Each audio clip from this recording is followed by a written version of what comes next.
Mentor मानते हैं, idol मानते हैं, शायद मुझे कोई फर्क नहीं पड़ता, लेकिन मेरे साथ मेरी जो अगली जनरेशन खड़ी थी, मेरा बेटा खड़ा था, उसकी नजर में यह छप गया कि अगर जिंदगी में किसी को अपना गुरु बनाना है, आइडल बनाना है, तो मेरे बाप से बढ़िया और कोई नहीं हो सकता।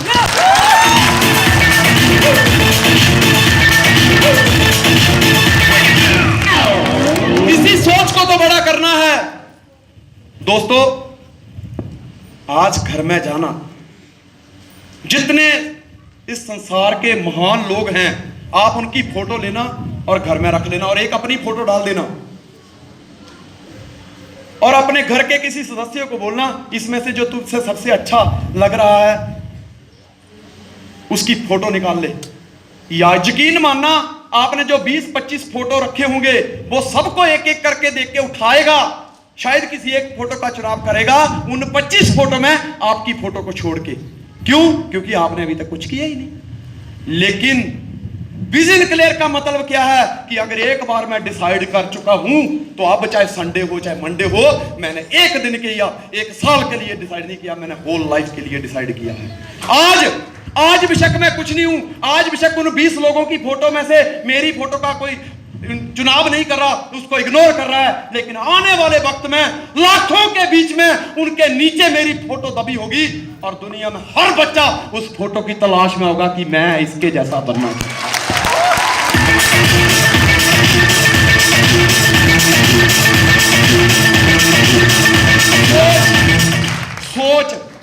सोच को बड़ा करना है।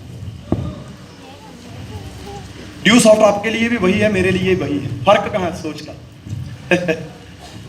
अमेरिका में लाइट जाती है तो वहां क्या होता है, वहां ऑफिस में फोन करते हैं, इलेक्ट्रिसिटी बोर्ड में फोन करते हैं कि लाइट गई है भाई ठीक कर देना।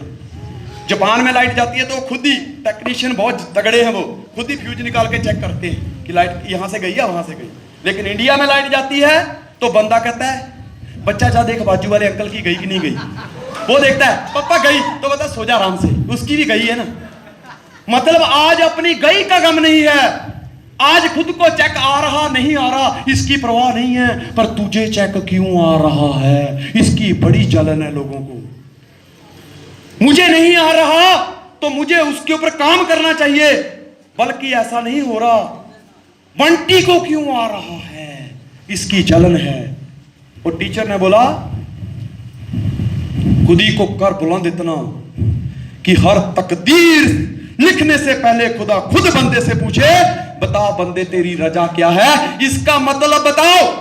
तो एक बच्चा खड़ा होकर बोलता है कि इसमें कभी ये कहना चाहते हैं कि खुद ही को कर बुलंद इतना कि खुद ही को इतना ऊंचा लेके जा, इतना ऊंचा लेके जा, इतना ऊंचा लेके जा। बोले फिर जब ठंड लगे तो खुदा पूछे बता बंदे तेरी रजाई कहां है। दोस्त, अपनी सोच को बड़ा करना हो। जब तक ये सोच बड़ी नहीं होगी, मैंने किताब लिखी है, उसके अंदर मैंने एक बात लिखी, एक स्टोरी है कि एक इंसान भगवान का बहुत बड़ा भक्त था। एक दिन भगवान प्रकट हुए, बोला बच्चा 3 वरदान है तेरे पास, 3 वरदान तू जब मर्जी मांग ले, पर याद रखना जो भी मांगेगा तेरे पड़ोसी को डबल मिलेगा। ऐसा कैसे हो गया? वो लड़ने लगा, कहता अगरबत्ती मैंने जलाई, सजदे मैंने किए, व्रत मैंने रखे, देसी घी मैंने जलाया, और मेरे हिस्से का पड़ोसी को मिलेगा डबल, वो भी ऐसा कैसे? ये मुझे मंजूर नहीं है। कहता मैं 3 वरदान देने वाला हूं, जो भी मांगेगा पड़ोसी को डबल मिलेगा।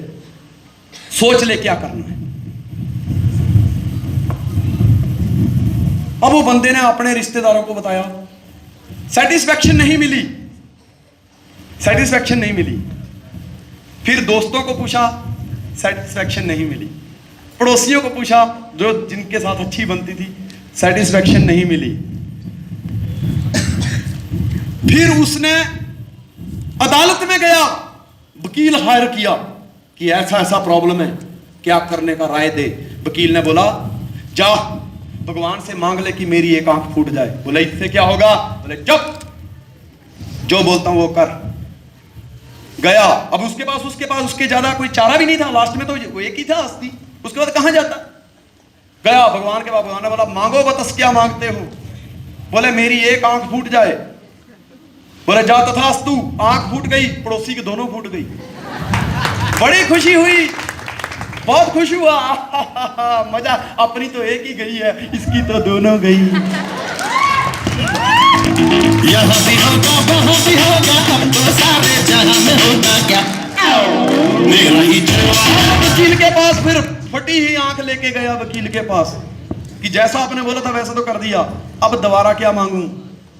बोला जा, अब भगवान को बोल दे मेरे घर के सामने एक कुआं खुदा दे।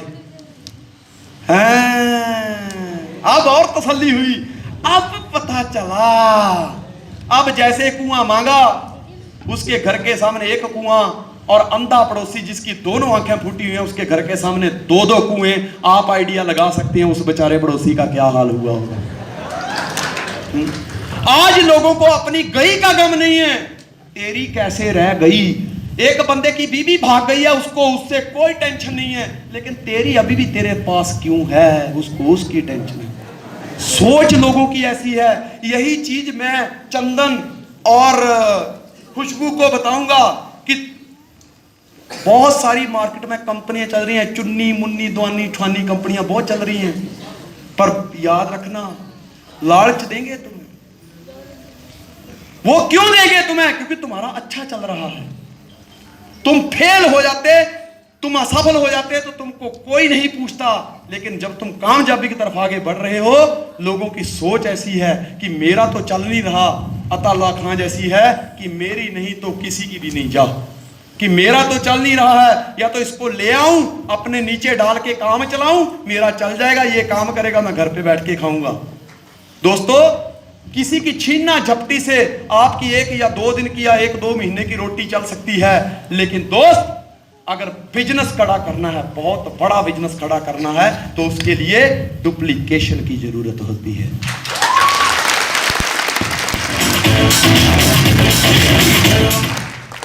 मार्केट मेंटालिटी क्या है? लोगों की ट्रैप ऑफ थिंकिंग में नहीं फंसना है। मार्केट मेंटालिटी यही है कि मैं अपने साथ चंदन और खुशबू को, जो 2 डायमंड मेरे साथ जुड़ चुके हैं, मैं उनको कहूंगा जब तुम मार्केट में जाओगे तो बहुत सारे लोग अपना एक्सपीरियंस आपको देंगे, लेकिन सुननी सबकी है, सुन लो, एक्सपीरियंस मिलेगा, लेकिन करनी वही है जो आपकी अपलाइन कहती है। ट्रैप ऑफ थिंकिंग, मकड़ जाल होता है ना, मकड़ी का जाल, लोगों के इस जाल में नहीं फंसना है। लोग 2 मिनट लगाते हैं दोस्त किसी को भी घुमाने में। लोग बाप और बेटे में फूट डालने में 2 मिनट लगाते हैं, हस्बैंड वाइफ में फूट डालने में 2 मिनट लगाते हैं। 2 मिनट, ज्यादा समय नहीं लगता। 30-30, 35-35 साल का पुराना प्यार एक झटके में धराशायी हो जाता है जब बीच में कोई आतंकवादी घुसता है। तो कुछ भी बोल के चला जाए, वाइफ को खाली इतना बोल दे कि तुम्हें पता भी है तुम्हारा हस्बैंड कहां रहता है, इतना बोल के निकल जाओ, वो पूरी जिंदगी, आगे की जिंदगी उसकी नर्क हो गई। खाली इतना बोल दो, हंस लो।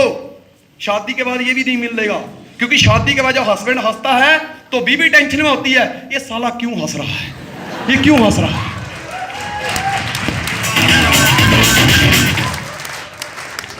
जरूर इसके दिमाग में ना मेरी बहन का ख्याल आ रहा है, पक्का इसकी सेटिंग होगी, ये उसके साथ चैटिंग और मेरे साथ चीटिंग करता होगा, पक्का।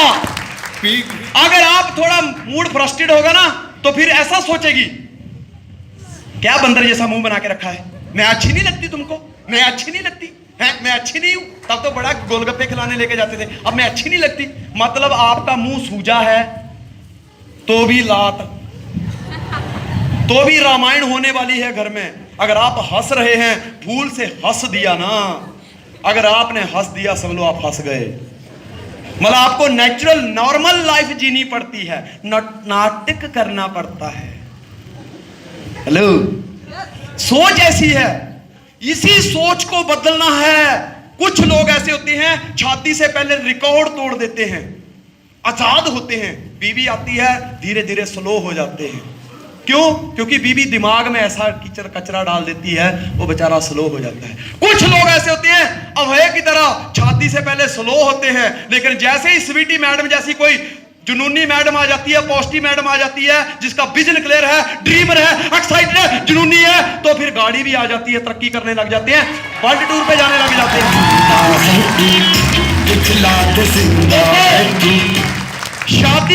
शादी किस्मत का खेल है, याद रखना।